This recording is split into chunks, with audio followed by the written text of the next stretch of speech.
শিল্পীৰ ৰূপত মুখ্যমন্ত্ৰী মুখ্যমন্ত্ৰীৰ হাতত ৰং তুলিকা কমল আঁকিছে মুখ্যমন্ত্ৰীয়ে মুখ্যমন্ত্ৰী ডক্টৰ হিমন্ত বিশ্ব শৰ্মাই ছবি আঁকিছে বিজেপিৰ প্ৰতীক পদুম ফুল অংকন কৰিছে মুখ্যমন্ত্ৰীয়ে এয়া আমিনগাঁৱৰ লোক নিৰ্মাণ বিভাগৰ অতিথিশালাৰ দৃশ্য হাজোত বুলবুলি চৰাই যুঁজ মুকলি কৰি অহাৰ পথত আমিনগাঁৱত ৰয় মুখ্যমন্ত্ৰীগৰাকী অহা ২০ জানুৱাৰীত অসমলৈ আহিব গৃহমন্ত্ৰী অমিত শ্বাহ কেইবাটাও চৰকাৰী কাৰ্যসূচীত অংশগ্ৰহণ কৰিব গৃহমন্ত্ৰীগৰাকীয়ে তাৰ বাবে অনুষ্ঠিত হয় বিজেপিৰ এখন গুৰুত্বপূৰ্ণ বৈঠক কামৰূপ মহানগৰ কামৰূপ মৰিগাঁও নলবাৰী জিলাৰ মন্ত্ৰী বিধায়ক নেতা আৰু কাৰ্যকৰ্তা উপস্থিত থাকে এই সভাত মুখ্যমন্ত্ৰীৰ লগতে উপস্থিত থাকে ৰাজ্যিক সভাপতি ভৱেশ কলিতা মন্ত্ৰী পীযুষ হাজৰিকা জয়ন্ত মল্ল বৰুৱা বিধায়ক পৰমানন্দ ৰাজবংশী দিগন্ত কলিতা আৰু হেমাংগ ঠাকুৰীয়া এই দিনটোতে বিজেপিয়ে আগন্তুক নিৰ্বাচনৰ শ্লোগান তিছৰী বাৰ মোদী চৰকাৰৰ প্ৰচাৰ অভিযানৰ অংশৰূপে কমল অংকন কাৰ্যসূচীত অংশ লয় যি প্ৰচাৰ অভিযান সেই প্ৰচাৰ অভিযান আমি আৰম্ভ কৰিছো দুটা পদুম আঁকি আজি মই এটা ৱালত পদুম আঁকিছো ৰাজ্যিক সভাপতি ভৱেশ কলিতা ডাঙৰীয়াও এটা পদুম আঁকিছে আৰু ইয়াৰ পিছত আমি লোকসভাৰ ফিৰছে একবাৰ মোদী চৰকাৰ আকৌ এবাৰ মোদী চৰকাৰ এই শ্লোগানেৰে বা এই প্ৰতিধ্বনি আমি সমগ্ৰ অসমতে কৰিবলৈ চেষ্টা কৰিম এই কমল অংকন কাৰ্যসূচীৰ জৰিয়তে ৰাজ্যৰ প্ৰতিঘৰ পৰিয়ালৰ পদুলি দেৱালত মোদী চৰকাৰৰ শ্লোগান আৰু পদুমৰ ছবি অংকনৰ পৃষ্ঠপোষকতা কৰে মুখ্যমন্ত্ৰীয়ে ৰাজ্যখনৰ বিভিন্ন স্থানত দেৱাল অংকন বিভিন্ন স্থানত প্ৰধানমন্ত্ৰী মোদী ডাঙৰীয়াই যোৱা 10টা বছৰত কৰা কামৰ বিভিন্ন পোষ্টাৰিং আমাৰ পাৰ্টিৰ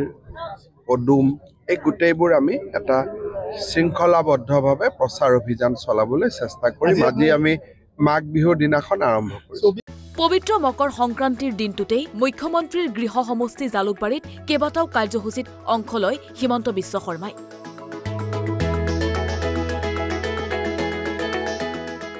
আমিনগাঁৱৰ পৰা মধুমাধৱ দাসৰ ৰিপৰ্ট এনবি নিউজ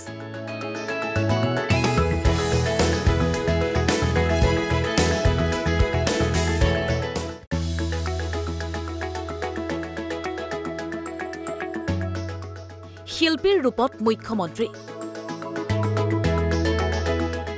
মুখ্যমন্ত্ৰীৰ হাতত ৰং তুলিকা কমল আঁকিছে মুখ্যমন্ত্ৰীয়ে মুখ্যমন্ত্ৰী ডক্টৰ হিমন্ত বিশ্ব শৰ্মাই ছবি আঁকিছে বিজেপিৰ প্ৰতীক পদুম ফুল অংকন কৰিছে মুখ্যমন্ত্ৰীয়ে এয়া আমিনগাঁৱৰ লোক নিৰ্মাণ বিভাগৰ অতিথিশালাৰ দৃশ্য হাজোত বুলবুলি চৰাই যুঁজ মুকলি কৰি অহাৰ পথত আমিনগাঁৱত ৰয় মুখ্যমন্ত্ৰীগৰাকী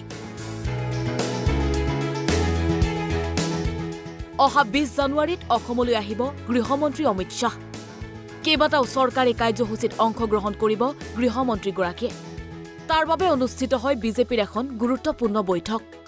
কামৰূপ মহানগৰ কামৰূপ মৰিগাঁও নলবাৰী জিলাৰ মন্ত্ৰী বিধায়ক নেতা আৰু কাৰ্যকৰ্তা উপস্থিত থাকে এই সভাত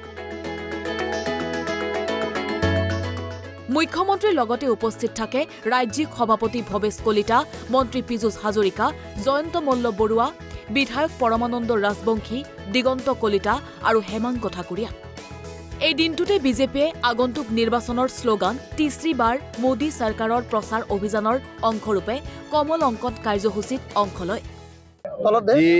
প্ৰচাৰ অভিযান সেই প্ৰচাৰ অভিযান আমি আৰম্ভ কৰিছো দুটা পদুম আঁকি আজি মই এটা ৱালত পদুম আঁকিছো ৰাজ্যিক সভাপতি ভৱেশ কলিতা ডাঙৰীয়াও এটা পদুম আঁকিছে আৰু ইয়াৰ পিছত আমি লোকসভাৰ ফিৰছে একবাৰ মোদী চৰকাৰ আকৌ এবাৰ মোদী চৰকাৰ এই শ্লোগানেৰে বা এই প্ৰতিধ্বনি আমি সমগ্ৰ অসমতে কৰিবলৈ চেষ্টা কৰিম এই কমল অংকন কাৰ্যসূচীৰ জৰিয়তে ৰাজ্যৰ প্ৰতিঘৰ পৰিয়ালৰ পদুলি দেৱালত মোদী চৰকাৰৰ শ্লোগান আৰু পদুমৰ ছবি অংকনৰ পৃষ্ঠপোষকতা কৰে মুখ্যমন্ত্ৰীয়ে ৰাজ্যখনৰ বিভিন্ন স্থানত দেৱাল অংকন, বিভিন্ন স্থানত প্ৰধানমন্ত্ৰী মোদী ডাঙৰীয়াই যোৱা 10টা বছৰত কৰা কামৰ বিভিন্ন পোষ্টাৰিং, আমাৰ পাৰ্টিৰ পদুম, এই গোটেইবোৰ আমি এটা শৃংখলাবদ্ধভাৱে প্ৰচাৰ অভিযান চলাবলৈ চেষ্টা কৰিম। আজি আমি মাঘ বিহুৰ দিনাখন আৰম্ভ কৰিছোঁ। পবিত্ৰ মকৰ সংক্ৰান্তিৰ দিনটোতেই মুখ্যমন্ত্ৰীৰ গৃহ সমষ্টি জালুকবাৰীত কেইবাটাও কাৰ্যসূচীত অংশ লয় হিমন্ত বিশ্ব শৰ্মাই।